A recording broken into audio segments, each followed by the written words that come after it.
Hello student, कैसे हो बेटा। तो देखिएगा बेटा, हमने इसे लास्ट वीडियो में जीआई इन साइक्लो कंपाउंड का जीआई इन साइक्लो एल्किन और पॉलीफिनाइल सिस्टम के बारे में डिस्कस किया था। उम्मीद करता हूँ कि आपको वीडियो में कुछ पॉइंट्स क्लियर हुए होंगे। आज इस वीडियो लेक्चर में हम जीआई इन पॉली इन सिस्टम के बारे में डिस्कस करेंगे। तो देखिएगा बेटा, मैं आपको डिफरेंट जो पॉली इन सिस्टम है उनमें जीआई के बारे में एक्सप्लेन करूंगा। आपको वीडियो लास्ट तक देखना है, क्योंकि हर पॉइंट का मैं कॉन्सेप्ट आपको एक्सप्लेन जरूर करूंगा। तो देखिएगा, हम डिस्कस करने जा रहे हैं पॉली इन सिस्टम। और पॉली इन का मतलब क्या होता है? पॉली इन का मतलब होता है more than two double bond. जिनके अंदर more than two double bond होते हैं उनको हम पॉली इन सिस्टम बोलते हैं। अब इसमें हम सबसे फर्स्ट जो डिस्कस करेंगे वो डिस्कस करेंगे डाइन। डाइन का मतलब हो गया नंबर ऑफ डबल बॉन्ड।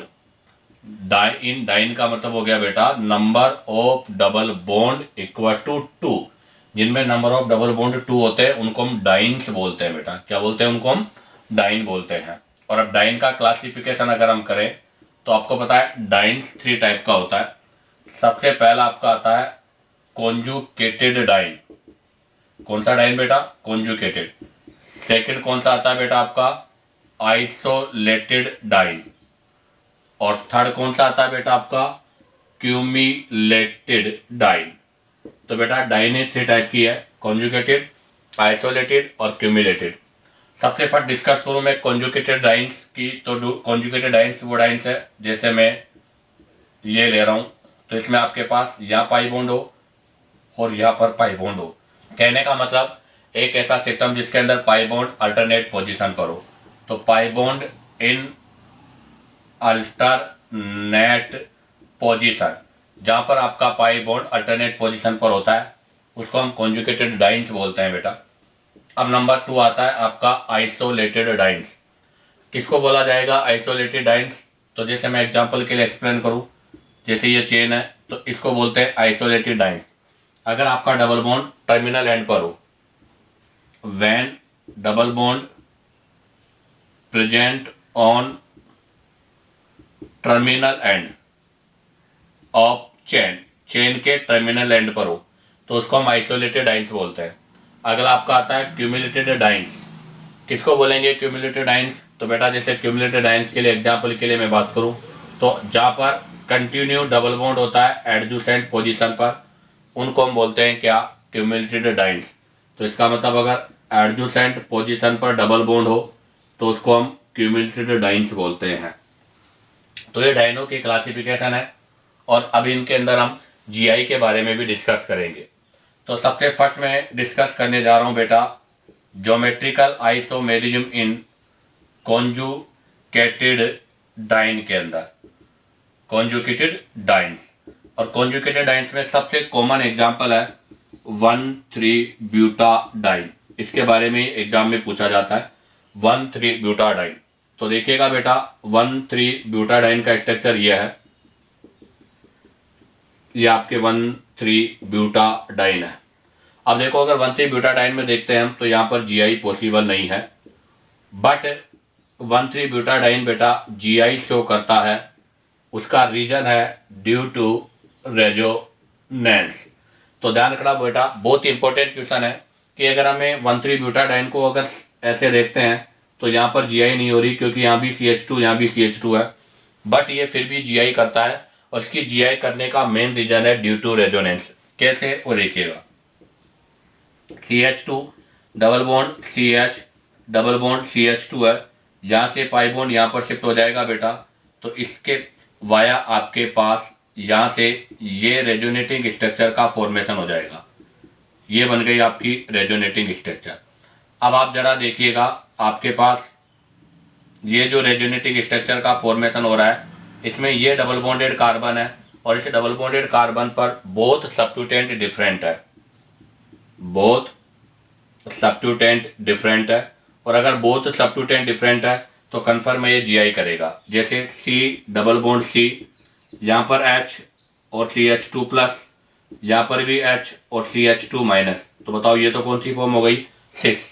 ऐसे C double bond C H H CH2 minus और CH2 प्लस। बताओ ये कौन सी फॉर्म हो गई?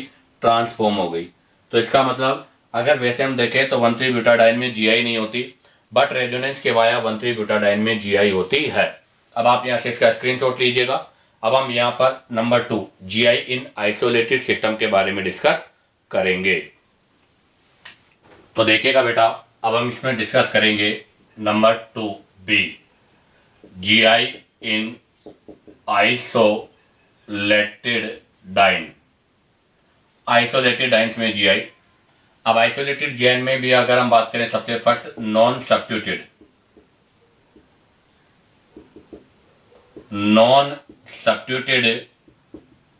Isolated diene does not show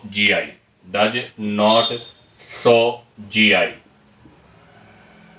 अर्थात आपका नॉन सब्स्टिट्यूटेड आइसोलेटेड डाइन्स होती है वो GI नहीं करती। उसका रीजन क्या है? क्योंकि उस पर हर कार्बन पर सब्स्टिट्यूटेंट डिफरेंट होते हैं। अर्थात इसका रीजन है बोथ सब्स्टिट्यूटेंट सेम इन नेचर। जैसे मैं अगर बात करूं तो जैसे मैंने एग्जांपल लिया है CH2 डबल बॉन्ड CH2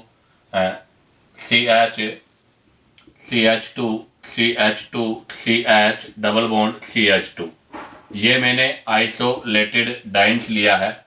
अब आप जरा देखो, यहाँ पर डबल बॉन्डेड है, यहाँ भी डबल बॉन्डेड है, बट इस कार्बन पर 2 हाइड्रोजन है, इस कार्बन पे 2 हाइड्रोजन है। इस वजह से यहाँ पर GI पॉसिबल नहीं है क्योंकि नॉन सब्स्टिट्यूटेड है।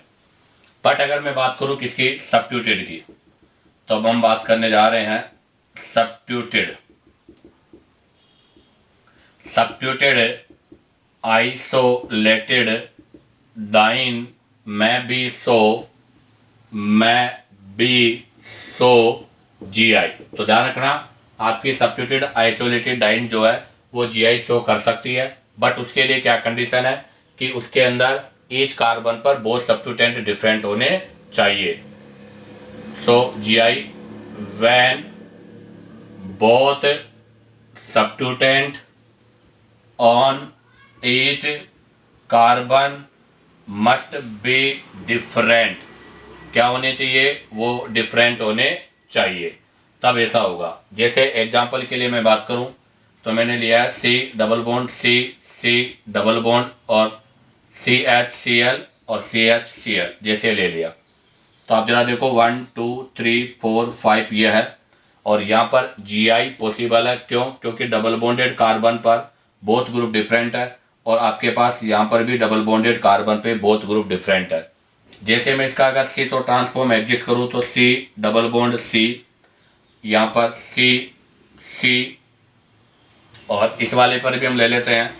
तो मैं इसको ऐसे एक्सप्लेन करता हूँ, जैसे इस वाले पर हाइड्रोजन और कार्बन है, तो hydrogen carbon C double bond C, ये वाला सिस्टम में ऊपर ले लेता हूँ, ये बन गया। तो यहाँ पर हाइड्रोजन आ जाएगा ऐसे। अब आप देखो यहाँ पर भी सिस्टम में मैं लेता हूँ C डबल बॉन्ड C, यहाँ पर हाइड्रोजन हो जाएगा, यहाँ क्लोरीन हो जाएगा और यहाँ हाइड्रोजन हो जाएगा। तो इसको भी मैं इस तरह से रिप्रेजेंट कर देता हूँ ये। तो देखो यहाँ पर भी क्या फॉर्म है सिस, और यहाँ पर भी क्या फॉर्म है सिस। अर्थात यहाँ पर बोथ ग्रुप डिफरेंट है, यहाँ पर भी बोथ ग्रुप डिफरेंट है, इसलिए ऐसे कंडीशन पर GI पॉसिबल है। जैसे एक और एग्जांपल लूँ तो मैं CCl2 double bond CH2 CH double bond CCl2 ऐसा लूँगा तो नो GI। तो कहने का मतलब यह है कि नॉन सब्स्टिट्यूटेड होगी तो GI नहीं होगी, और अगर सब्स्टिट्यूटेड की फॉर्म में तो वहाँ पर GI होगी। अब आप यहाँ से इसका स्क्रीनशॉट लीजिएगा। अब हम यहाँ से नेक्स्ट नंबर C के बारे में डिस्कस करेंगे। तो देखिएगा बेटा, अब हम डिस्कस करेंगे नंबर C। तो अब number C GI in cumulated dance. GI in cumulated dance अर्थात जिनके अंदर पाई बॉन्ड आपका एडजेसेंट पोजीशन पर होता है, और इसको हम क्लासीफाइड 2 टाइप से करते हैं बेटा। अर्थात आपकी क्यूमुलेटेड डाइन्स है उसको भी हम 2 टाइप से क्लासीफाई करेंगे। एक तो हो जाएगा आपका इवन क्यूमुलेटेड डाइन, और एक हो जाएगा आपका ओड क्यूमुलेटेड। एक इवन हो गया, एक ओड हो गया। इवन का मतलब क्या हो गया? If number of adjacent pi bond या if number of adjacent pi bond equal even, और ओड में क्या हो जाएगा, if number of adjacent pi bond क्या हो जाएगा, ओड। जिसमें इवन होता है उसको इवन बोलते हैं, जिसमें ओड होता है उसको ओड बोलते हैं। और हम बात करें सबसे फर्स्ट इवन में, तो ध्यान दे बेटा, सबसे smallest even cumulated dienes are called allenes. ध्यान दे बेटा, सबसे जो स्मॉलेस्ट आपका इवन क्यूमुलेटेड जो डाइन होता है उस डाइन को हम एलिन्स बोलते हैं। क्या बोलते हैं बेटा, एलिन्स बोलते हैं। अब हम डिस्कस करेंगे यहाँ से एलिन्स के बारे में। तो अब हमारा जो नेक्स्ट पॉइंट है वो एलिन्स, अर्थात हम इवन क्यूमुलेटेड डाइन्स के बारे में डिस्कस कर रहे हैं। एलिन्स सबसे स्मॉलेस्ट है, क्या होगा इसका फॉर्मूला, तो इसका फॉर्मूला होगा CH2 double bond C double bond और CH2, ये इसका फॉर्मूला होगा। अब आप देखो, सबसे पहले इसके अंदर हाइब्रिडाइजेशन के बारे में डिस्कस करें तो आप देखिएगा CH2 ये वाला कार्बन आपका sp2 हाइब्रिडाइज है, क्योंकि इसमें पाई सिग्मा है। यहाँ पर भी एक पाई सिग्मा है, तो ये वाला भी आपका sp2 हाइब्रिडाइज है। बट सेंटर वाला जो कार्बन है उसमें बोथ साइड पाई है, इसलिए आपका sp है। तो टर्मिनल वाले sp2 है और सेंटर वाला sp है। ये क्वेश्चन आपके एग्जाम में आ चुका है कि यहाँ पर हाइब्रिडाइजेशन ऑफ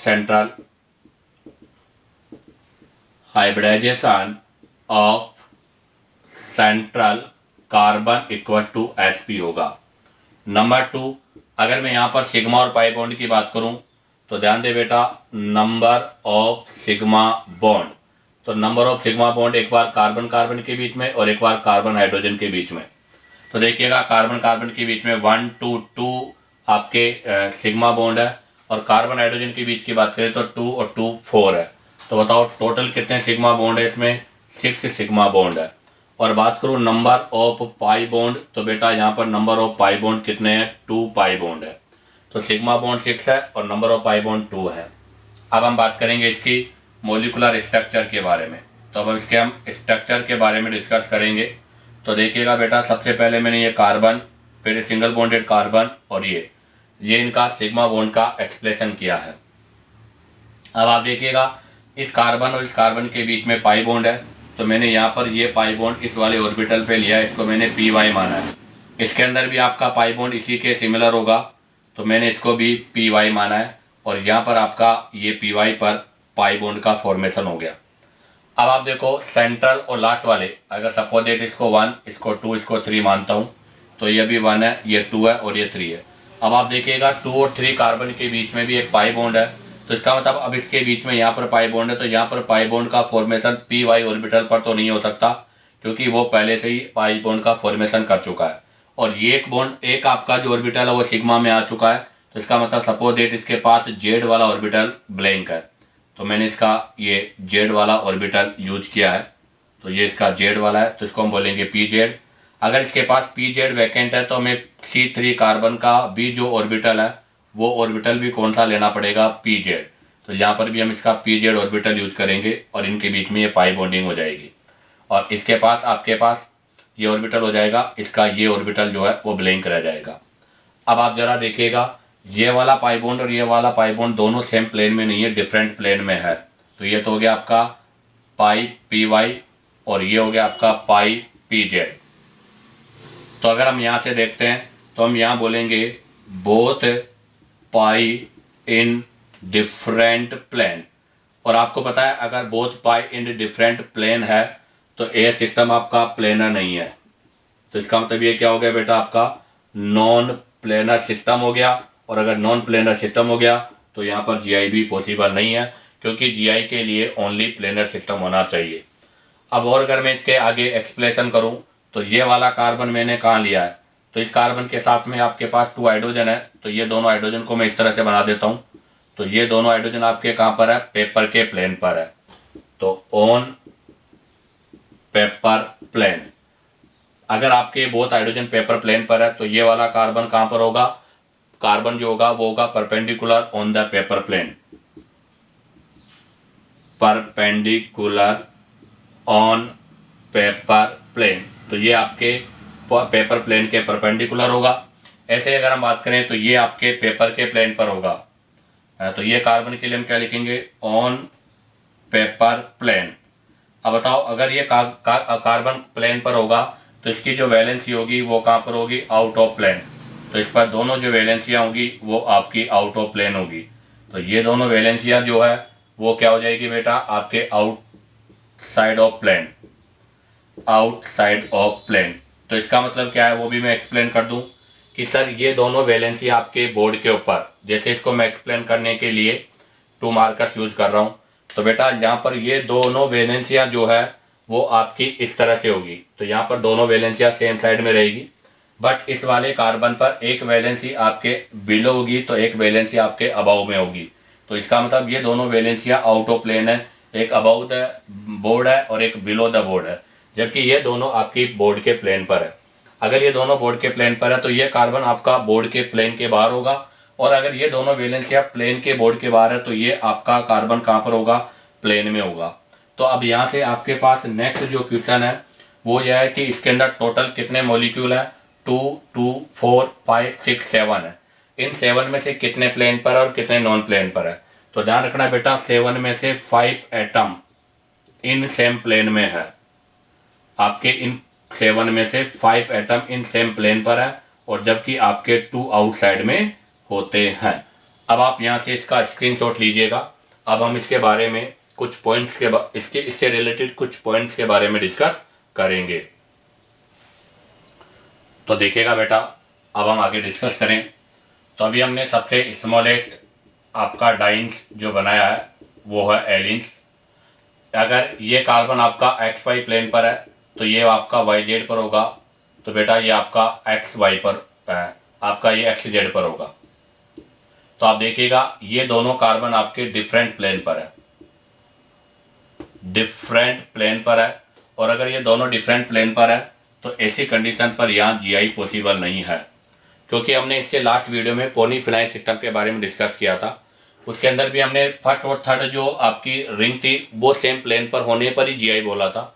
तो यहाँ पर भी वही कंडीशन है कि आपका फर्स्ट और जो लास्ट कार्बन है वो सेम प्लेन पे होना कंपलसरी है। अगर वो सेम प्लेन पर होगा तो ही उसमें जीआई होगी, अदरवाइज जीआई नहीं होगी।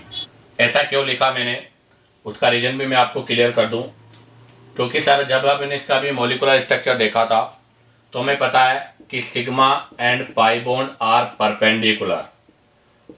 Perpendicular to each other. आपका जो सिग्मा बॉन्ड और पाई बॉन्ड है वो एक दूसरे के परपेंडिकुलर होंगे, क्योंकि सिग्मा अक्साइल पर होता है और पाई बॉन्ड आपका ओवरलैपिंग पर होता है। अर्थात अगर सिग्मा बॉन्ड का फॉर्मेशन होगा वो ऐसे होगा, जबकि पाई बॉन्ड का फॉर्मेशन लेटरल से होता है। और अगर बात करें कार्बन के अंदर, यहाँ पर पी ऑर्बिटल यूज हो रहा है और पी ऑर्बिटल 3 होते हैं और 3 के 3 पी ऑर्बिटल भी परपेंडिकुलर होते हैं। All P orbital are perpendicular. तो इसका मतलब अगर हम डिफरेंट पी ऑर्बिटल को यूज करेंगे तो वो आपस में क्या हो जाएंगे, परपेंडिकुलर हो जाएंगे। इसलिए ये दोनों आपके डिफरेंट प्लेन में, और डिफरेंट प्लेन में होने की वजह से जीआई शो नहीं करेंगे। अभी मैंने एक पॉइंट वो लिखा था, इन एलिन्स नंबर ऑफ एटम कितने थे बेटा, 7, जिसमें 3 कार्बन और 4 हाइड्रोजन है। उनमें से आपके जो 5 एटम होते हैं, 5 एटम ऑन सेम प्लेन होंगे, कोई से भी 5 एटम, मतलब आपके जो 5 एटम है वो सेम प्लेन पर होंगे, बाकी आपके जो 2 होंगे वो आउटसाइड में होंगे। अब हम बात करते हैं नेक्स्ट, ये तो हो गया फर्स्ट कंडीशन। अब ले रहे हैं इसके अंदर second condition, for GI geometrical isomerism के लिए। जब हमने ज्योमेट्रिकल आइसोमेरिज्म की कंडीशंस के बारे में डिस्कस किया था तो थर्ड कंडीशन ये थी कि आइडेंटिकल ग्रुप के बीच में डिस्टेंस डिफरेंट होनी चाहिए। तो हम लिख रहे हैं for GI distance between identical group must be different. आपके जो आइडेंटिकल ग्रुप है उनके बीच में डिस्टेंस डिफरेंट होनी चाहिए। अगर ऐसा होगा तो ही जीआई होगी, अदरवाइज जीआई नहीं होगी। तो देखिएगा, एक एग्जांपल तो मैं ले रहा हूँ आपका 2 ब्यूटीन का। तो बेटा ये एग्जांपल लिया है मैंने 2 ब्यूटीन का। ये है आपका 2 ब्यूटीन, और कौन सा 2 ब्यूटीन है? 6 2 ब्यूटीन है। और अब इसी में हम ले रहे हैं ट्रांस 2 ब्यूटीन। अब इसी में हम क्या ले रहे हैं बेटा? Trans 2 butene. तो ये हो गया आपका ट्रांस 2 ब्यूटीन। अब आप जरा देखिएगा, यहाँ पर सेम ग्रुप के बीच में डिस्टेंस L1 है, जबकि यहाँ पर इनके बीच में डिस्टेंस L2 है। अगर यहाँ पर हम देखते हैं तो L1 not equal to L2 है, अर्थात यहाँ पर बोथ डिस्टेंस डिफरेंट है, इसलिए यहाँ पर जीआई पॉसिबल होती है। बट अब हम देखेंगे एलिन्स में। एलिन्स में भी मैंने यही सेम एग्जांपल ले लेता हूँ। CH3H, C double bond, C double bond, CH3 और H। ये हो गई इसकी सिस फॉर्म, और यहाँ पर सिस फॉर्म में सेम ग्रुप के बीच में डिस्टेंस L1 है। अब मैं बनाता हूँ उसका ट्रांसफॉर्म बेटा। CH3H, C double bond, C, CH3 और H। और अब की बार भी यहाँ सेम ग्रुप के बीच में डिस्टेंस L2 है। जब यहाँ पर इस डिस्टेंस को मेजर किया गया तो L1 equal to L2 obtain होती है। इसका मतलब यहाँ पर आइडेंटिकल ग्रुप के बीच में डिस्टेंस सेम है। इसका मतलब ये आपका नॉन प्लेनर सिस्टम है। कौन सा सिस्टम है बेटा? नॉन प्लेनर सिस्टम है। और अगर ये नॉन प्लेनर सिस्टम है तो यहाँ पर जीआई पॉसिबल नहीं है। तो कंक्लूजन यही है कि इवन क्यूमीन जो होती है वो जीआई शो नहीं करती, क्योंकि वो नॉन प्लेनर है। तो बताओ यहाँ से हमारे पास क्या कंक्लूजन मिला? तो हमारे पास यहाँ से कंक्लूजन है या क्वेश्चन क्या है, वो यही है कि even cumulated polyenes does not show GI due to non polar in nature. बताओ कौन सी नेचर की होती है? वो नॉन पोलर इन नेचर होती है, इसलिए वो कभी भी जीआई शो नहीं करेगी। तो इसका मतलब अब ये क्लियर हो गया कि इवन क्यूमुलेटेड में जीआई नहीं होगा। अगर जीआई होगा तो वो किस में होगा बेटा? ऑड क्यूमुलेटेड में। तो अब आप यहाँ से इसका स्क्रीनशॉट लीजिएगा। अब हम यहाँ से ऑड क्यूमुलेटेड के बारे में डिस्कस करेंगे। तो देखिएगा बेटा, अब हम डिस्कस करेंगे यहाँ से ऑड क्यूमुलेटेड के बारे में। ऑड क्यूमुलेटेड पॉलीइन्स, क्योंकि यहाँ पर डबल बॉन्ड मोर देन 2 हो जाएगा। और इसमें सबसे फर्स्ट एग्जांपल लिया मैंने CH2, आपका CH2 double bond, C double bond, C double bond, CH2। यहाँ पर आपका नंबर ऑफ पाई बॉन्ड 3 है, इसलिए इसको हम ऑड क्यूमुलेटेड बोल रहे हैं। अगर हम बात करें यहाँ पर नंबर ऑफ पाई बॉन्ड 3 मैंने आपको कंसिडर किया है। अब अगर हम बात करें यहाँ पर तो देखो इसका मैं स्ट्रक्चर एक्सप्लेन करता हूँ पहले। तो CH2 double bond, C double bond, CH2, ये नंबर 1, ये नंबर 2, ये नंबर 3, ये नंबर 4। इस कार्बन पर hybridization sigma pi, pi sigma, pi sigma. तो यहाँ पर एक पाई है, इसलिए sp2 होगा। 2 नंबर वाला कार्बन sp होगा, नंबर 3 भी आपका sp होगा, नंबर 4 आपका sp2 होगा, क्योंकि इस पर भी 2 पाई है, उस वाले पर भी 2 पाई है। बात करें यहाँ से number of sigma and pi bond, तो अब हम डिस्कस करते हैं नंबर ऑफ सिग्मा बॉन्ड। तो बताओ यहाँ पर नंबर ऑफ सिग्मा बॉन्ड कितने हैं? तो सिग्मा बॉन्ड एक तो कार्बन कार्बन में, एक कार्बन हाइड्रोजन में। तो कार्बन कार्बन के बीच में डिस्कस करें तो 1 2 3, 3 तो कार्बन और कार्बन के बीच में है, और कार्बन हाइड्रोजन के बीच में बात करें तो कितने हैं? 4। तो टोटल सिग्मा बॉन्ड कितने हैं? 7 सिग्मा बॉन्ड है। और बात करें नंबर ऑफ पाई बॉन्ड, तो बताओ इसमें नंबर ऑफ पाई बॉन्ड कितने हैं बेटा? तो number of pi bond 1 2 3, 3 pi bond है इसके अंदर। तो ये तो इसका इंट्रोडक्शन हुआ ऑड क्यूमुलेटेड के बारे में। हाँ, अब हम इसके मोलिकुलर ऑर्बिटल के बारे में डिस्कस करेंगे। तो 1 2 3 4, 1 2 3 4 कार्बन है, तो मैं इस 4 कार्बन को रिप्रेजेंट कर रहा हूँ। तो 1 2 3 4, ये आपके 4 कार्बन को मैंने रिप्रेजेंट कर दिया, और इनके बीच में सिग्मा बॉन्ड जो कि किसी 1 ऑर्बिटल में अर्थात px में या py pz किसी में भी हो सकते हैं। अब आप देखिएगा फर्स्ट पाई बॉन्ड आपका C1 और C2 के बीच में, तो फर्स्ट पाई बॉन्ड मैंने ये py प्लेन पर लिया है। कौन सा प्लेन है बेटा? ये py प्लेन पर है। ये आपका ये भी py है और ये भी py है, तो ये पाई बॉन्ड कौन सा होगा? तो ये पाई हो जाएगा py। तो आपका फर्स्ट पाई बॉन्ड हो गया बेटा py के रेस्पेक्ट में। अब आप देखो 2 और 3 नंबर के कार्बन के बीच में भी पाई बॉन्ड है। यहाँ पर इस कार्बन का y और x ऑर्बिटल यूज हो चुका है, तो इसका मतलब इसका कौन सा ऑर्बिटल आएगा, अब आएगा z ऑर्बिटल। तो अब हम यहाँ से इसका ये z ऑर्बिटल यूज करने जा रहे हैं। अब आप बताओ, अगर इसका z ऑर्बिटल पाई बॉन्डिंग के लिए रेस्पॉन्सिबल है तो नेक्स्ट कार्बन के अंदर भी पाई बॉन्ड z में ही होगा, क्योंकि हमेशा जो आपके बॉन्ड होते हैं वो सेम ऑर्बिटल में ही होते हैं। तो इसका मतलब यहाँ पर ये पाई बॉन्ड बनेगा और ये आपका z है, ये भी आपका z है, तो यहाँ पर ये पाई पी जेड होगा। इसका मतलब क्या हुआ, ये दोनों पाई आपके किसके अंदर हो गए बेटा, डिफरेंट प्लेन में हो गए। और डिफरेंट प्लेन में तो अभी तक आपका सिस्टम नॉन प्लेनर है। बट आप देखिएगा C3 C4 के बीच में भी पाई बॉन्ड है, तो अगेन इस कार्बन के साथ में इसका पाई बॉन्ड बनाना है। अब आप जरा देखिएगा, इस कार्बन का PZ और PX यूज हो चुका है, तो इसका मतलब अब इसके पास कौन सा ऑर्बिटल बचा है, PY। तो अगर इसका PY है तो बताओ इस कार्बन का भी कौन सा ऑर्बिटल यूज होगा, PY। तो यहाँ पर भी इसका PY यूज हो रहा है, यहाँ पर भी इसका PY यूज हो रहा है, तो यहाँ पर आपके पास जो पाई बॉन्ड बनेगा वो पाई बॉन्ड कौन सा होगा, PY।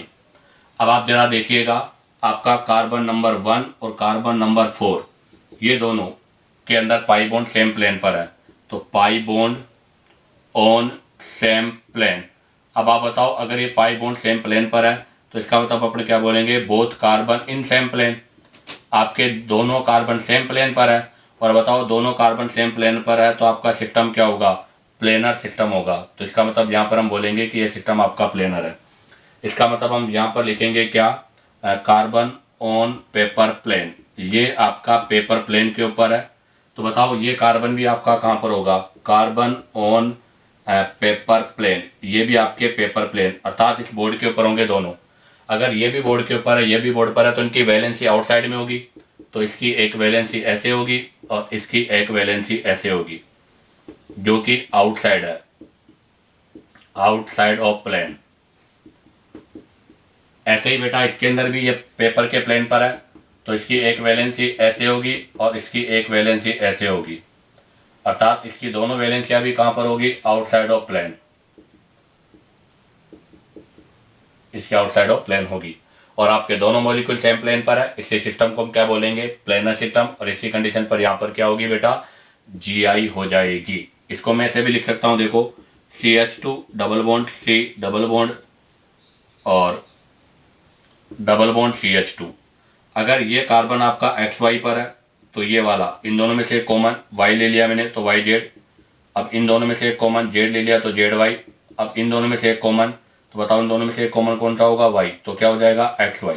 तो देखो इनमें Y कॉमन है, इनमें तो ये Y कॉमन कौन सा है, पाई बॉन्ड वाला।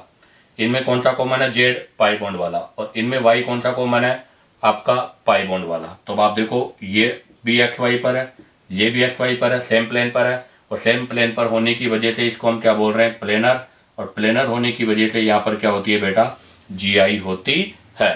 तो इसका मतलब क्या कंक्लूजन निकला, तो यहाँ से कंक्लूजन यही है कि ओड इवन तो जो है वो आपकी GI नहीं करती, सॉरी इवन क्यूमुलेटेड जो डाइन है वो तो आपकी GI नहीं करती, बट ओड वाली आपकी GI शो करती है। तो इसको मैं कंक्लूजन के रूप में लिख लेता हूँ यहाँ से। तो यहाँ से देखिएगा बेटा आपके पास कंक्लूजन क्या आ रहा है, तो कंक्लूजन यही है कि ओड क्यूमुलेटेड पॉली इन शो GI, वो क्या करती है, GI शो करती है। ऐसा क्यों, because both carbon in same plane and distance between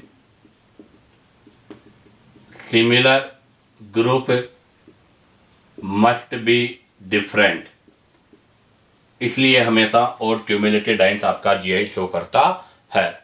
इसी के साथ आपका ये बेटा GI इन क्यूमुलेटेड डाइन्स का पोर्शन भी कंप्लीट होता है। अब हम यहाँ से इसकी कंडीशन और इससे रिलेटेड एग्जांपल्स के बारे में डिस्कस करेंगे।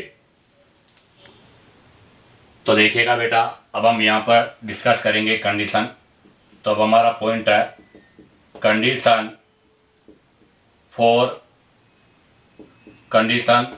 GI, condition for GI in cumulated polyenes के अंदर। तो बताओ जीआई के लिए क्या कंडीशन है। तो अभी हमने कंक्लूजन निकाला यहाँ से कि आपका मॉलिक्यूल मस्ट बी प्लेनर होना चाहिए। तो हमारा सबसे फर्स्ट और इम्पोर्टेंट जो कंडीशन है कि मॉलिक्यूल मस्ट बी प्लेनर, अर्थात आपका मॉलिक्यूलर मस्ट बी प्लेनर होना चाहिए। प्लेनर से मतलब क्या है कि आउटर कार्बन और पाई बॉन्ड सेम प्लेन पर होने चाहिए। Outer carbon on same plane, या फिर हम ऐसे कह देंगे कि pi bond on same plane, अर्थात आपका पाई बॉन्ड अगर है तो वो पाई बॉन्ड और आउटर कार्बन है तो वो आपके सेम प्लेन पर होने चाहिए। तो इसका मतलब क्या कंक्लूजन निकला। तो यहाँ से कंक्लूजन यही है कि आपका जो E1 क्यूमुलेटेड जो होता है वो E1 क्यूमुलेटेड तो नॉन प्लेनर होता है, और नॉन प्लेनर होने की वजह से वहाँ जीआई नहीं होती। बट अगर मैं यहाँ से ऑड क्यूमुलेटेड के बारे में डिस्कस करूँ तो आपका ऑड क्यूमुलेटेड जो होता है वो प्लेनर होता है, और प्लेनर होने की वजह से जीआई शो करता है। अब आता है नंबर 2 कंडीशन। नंबर 2 कंडीशन यह है कि आपका जो आइडेंटिकल ग्रुप है उनके बीच की डिस्टेंस डिफरेंट होनी चाहिए। तो इसका मतलब नंबर 2 हम लिखेंगे distance between two identical group. Distance between two identical group must be different, अर्थात 2 आइडेंटिकल ग्रुप के बीच में जो डिस्टेंस है वो भी क्या होनी चाहिए बेटा, डिफरेंट होनी चाहिए, सेम नहीं होनी चाहिए। और आती है नंबर 3 कंडीशन। नंबर 3 कंडीशन क्या है कि आपके जो सेम प्लेन वाले कार्बन है उनके अंदर जो सब्स्टिट्यूएंट ग्रुप है वो डिफरेंट होना कंपलसरी है। ये सबसे एसेंशियल कंडीशन भी है इसमें। तो इसका मतलब क्या होगा, ईच आउटर कार्बन या same plane carbon, each outer carbon या आपका जो सेम प्लेन कार्बन है हैव बोथ डिफरेंट सब्स्टिट्यूएंट, अर्थात उस पर दोनों सब्स्टिट्यूएंट डिफरेंट होने चाहिए। जैसे मैं इसको एक्सप्लेन कर रहा हूँ, C double bond C, C double bond C ये है, तो यहाँ पर A और B, यहाँ पर भी A और B, तो इसका मतलब इस पर भी दोनों ग्रुप डिफरेंट है, इस पर भी दोनों ग्रुप डिफरेंट है, तो इसी कंडीशन पर जीआई हो जाएगी। और देखिएगा C double bond C double bond C, जैसे मैंने यहाँ पर A B ले लिया, यहाँ पर मैंने XY ले लिया, ये भी डिफरेंट है, ये भी डिफरेंट है, तो इसका मतलब यहाँ पर भी जीआई पॉसिबल है। बट अगर मैं इसको ऐसे ले लूँ C double bond C, C double bond C, यहाँ पर तो आपका XY है, बट यहाँ पर भी A और यहाँ पर भी A है, तो यहाँ पर आपके बोथ ग्रुप सेम है। अब बताओ अगर बोथ ग्रुप सेम है तो इसका मतलब यहाँ पर जीआई पॉसिबल भी नहीं होगा। अब आप यहाँ से इसका स्क्रीनशॉट लीजिएगा। अब हम यहाँ से इसके नोमेनक्लेचर और एग्जाम्पल के बारे में डिस्कस करेंगे। तो देखिएगा, अब हम यहाँ से इसके नोमेनक्लेचर के बारे में डिस्कस करेंगे। तो अभी हमने कंडीशन के बारे में डिस्कस किया, अब हम नोमेनक्लेचर के बारे में डिस्कस करेंगे। तो इसका नोमेनक्लेचर भी वही बेटा सिस और ट्रांस से डिसाइड करते हैं, या फिर अगर ऑल ग्रुप आर डिफरेंट तो EZ सिस्टम हम यूज करेंगे। सिस और ट्रांस में सिस का मतलब क्या होगा, same group on same side. अगर आपका same group on same side है तो सिस, और अगर सेम साइड नहीं अपोजिट साइड है तो उसको हम क्या बोल देंगे, ट्रांसफॉर्म बोलते हैं। अब आप देखिएगा question number 1, which show GI, आपको बताना है इन चारों में ऑप्शन में से कौन सा जीआई शो करता है। तो बेटा ऐसे क्वेश्चनों को सोल्व करने के लिए सबसे फर्स्ट क्या है, सबसे पहले तो हम यहाँ पर नंबर ऑफ पाई बॉन्ड को काउंट करेंगे। सबसे पहला हमारा ये होना चाहिए। तो 1 2 3 3 पाई बॉन्ड है, अर्थात ओड है। अब बताओ ओड है तो इसका मतलब जीआई पॉसिबल है। उसके बाद में हम चेक करेंगे इस पर बोथ ग्रुप डिफरेंट है, इस पर भी बोथ ग्रुप डिफरेंट है, इसका मतलब यहाँ पर जीआई पॉसिबल है। नंबर 2 में भी हम number of pi bond count करेंगे। तो 1 2 3 3 पाई बॉन्ड है, इसका मतलब यहाँ पर भी number of pi bond odd है, तो जीआई हो सकती है। उसके बाद चेक करेंगे MECH3, अर्थात ये दोनों ग्रुप आपके सेम है। यहाँ पर MECL ये डिफरेंट है, बट यहाँ पर सेम है, इसलिए यहाँ पर GI पॉसिबल नहीं है। अब आ जाएगा नंबर सी। नंबर सी में भी हम सबसे पहले क्या काउंट करेंगे बेटा, number of pi bond 1 2 3 3 pi bond है। उसके बाद में चेक करेंगे कि यहाँ पर क्लोरीन मिथाइल दोनों डिफरेंट है, बट यहाँ पर क्लोरीन क्लोरीन दोनों सेम है। अगर ये दोनों सेम है तो यहाँ पर भी GI पॉसिबल नहीं है। अब आ जाएगा डी में हम सबसे पहले काउंट करेंगे नंबर ऑफ पाई बॉन्ड। तो आप जरा देखिएगा, यहाँ पर नंबर ऑफ पाई बॉन्ड 2 है, और अगर नंबर ऑफ पाई बॉन्ड 2 है अर्थात इवन है, तो यहाँ तो GI होने का चांस ही नहीं है। अब आ जाएगा नेक्स्ट क्वेश्चन नंबर 2। तो ये आपका क्वेश्चन नंबर 1 था बेटा, अब यह question number 2, which show GI। Again आपको इनमें से बताना है कौन GI शो कर रहा है। तो फर्स्ट कंडीशन वही है, पाई बॉन्ड काउंट करेंगे, उसके बाद में सब्स्टिट्यूएंट चेक करेंगे। तो यहाँ पर पाई बॉन्ड कितने हैं बेटा, 2 पाई बॉन्ड है, अर्थात इवन है। अगर इवन है तो यहाँ पर GI पॉसिबल नहीं है। नंबर 2, अगर नंबर 2 में मैं डिस्कस करूँ तो यहाँ पर नंबर ऑफ पाई बॉन्ड कितने हैं बेटा, 3 है, अर्थात ओड है। तो अब हम यहाँ पर सब्स्टिट्यूएंट चेक करेंगे, बट यहाँ पर बोथ सब्स्टिट्यूएंट सेम है, तो इसका मतलब यहाँ पर भी GI पॉसिबल नहीं है। अब आ जाएगा बी में देखिएगा बेटा, सबसे पहले number of pi bond check करेंगे, 3 पाई बॉन्ड है, ओड है, तो इसका मतलब GI पॉसिबल हो सकती है। और यहाँ देखो बोथ ग्रुप डिफरेंट है, यहाँ पर भी बोथ ग्रुप डिफरेंट है, तो इसका मतलब यहाँ पर GI होगी डी ऑप्शन में। डी में देखिएगा नंबर ऑफ पाई बॉन्ड 1 2 3, यहाँ पर भी नंबर ऑफ पाई बॉन्ड 3 है, अर्थात ओड है। तो फिर हम चेक करेंगे सब्स्टिट्यूएंट को, यहाँ पर सब्स्टिट्यूएंट क्लोरीन ब्रोमीन है, यहाँ पर हाइड्रोजन मिथाइल है, ये भी डिफरेंट है, ये भी डिफरेंट है, तो इसका मतलब यहाँ पर GI पॉसिबल है। इसी के साथ ही इसके क्वेश्चन भी कंप्लीट होते हैं। अब आप यहाँ से इसका स्क्रीनशॉट लीजिएगा। अब हम नेक्स्ट क्वेश्चन के बारे में डिस्कस करेंगे। तो देखिएगा बेटा, नेक्स्ट क्वेश्चन नंबर 3, ये आपके डिफरेंट एग्जाम्पल है जिनके अंदर पोलीन और साथ में एल्कीन का पोर्शन है। तो जरा देखिएगा, सबसे first example CH3ET double bond C, अर्थात यहाँ पर नंबर ऑफ पाई बॉन्ड 2 है। आपको पता है नंबर ऑफ पाई बॉन्ड लगातार वाले 2 हैं, अर्थात इवन क्यूमुलेटेड है, इवन क्यूमुलेटेड पे GI नहीं होती, तो इसका मतलब यहाँ पर तो GI पॉसिबल नहीं है। और ये सिंपल एल्कीन है, और इस सिंपल एल्कीन में भी ये बोथ सब्स्टिट्यूएंट डिफरेंट है, इसलिए यहाँ पर भी GI नहीं होगी। तो इसका मतलब इस पूरे सिस्टम में GI पॉसिबल नहीं है। नंबर 2 में देखो आप C डबल बॉन्ड C, यहाँ पर भी आपका कौन सा है, ये इवन क्यूमुलेटेड है, और आपको पता है जो इवन क्यूमुलेटेड होता है उसके अंदर GI पॉसिबल नहीं है। आपके पास यहाँ डबल बॉन्ड है, बट यहाँ पर बोथ ग्रुप सेम है, तो यहाँ पर भी GI नहीं होगी। इसका मतलब ये सिस्टम भी GI शो नहीं करेगा। अब आएगा नंबर सी में देखिएगा बेटा, पाई अभी भी आपके पास number of pi bond adjacent 2 है, अर्थात इवन क्यूमुलेटेड है। कौन सी है, इवन क्यूमुलेटेड है, तो यहाँ पर इवन क्यूमुलेटेड में GI नहीं होगी। बट आप देखो ये एल्कीन है, ये क्या है, एल्कीन, और इस एल्कीन पर लगे हुए बोथ ग्रुप डिफरेंट है, इसका मतलब यहाँ पर GI होगी बेटा। और अगर यहाँ पर GI होगी तो आपका होल सिस्टम शो GI। अब आ जाएगा डी, और कितने आइसोमर्स होंगे, तो 2 की पावर 1 लगा दीजिएगा, 2 आइसोमर्स होंगे, एक सिस और एक ट्रांस। नंबर डी में देखिएगा बेटा, आपके पास यहाँ पर number of pi bond pi, अर्थात ये आपका ओड क्यूमुलेटेड है।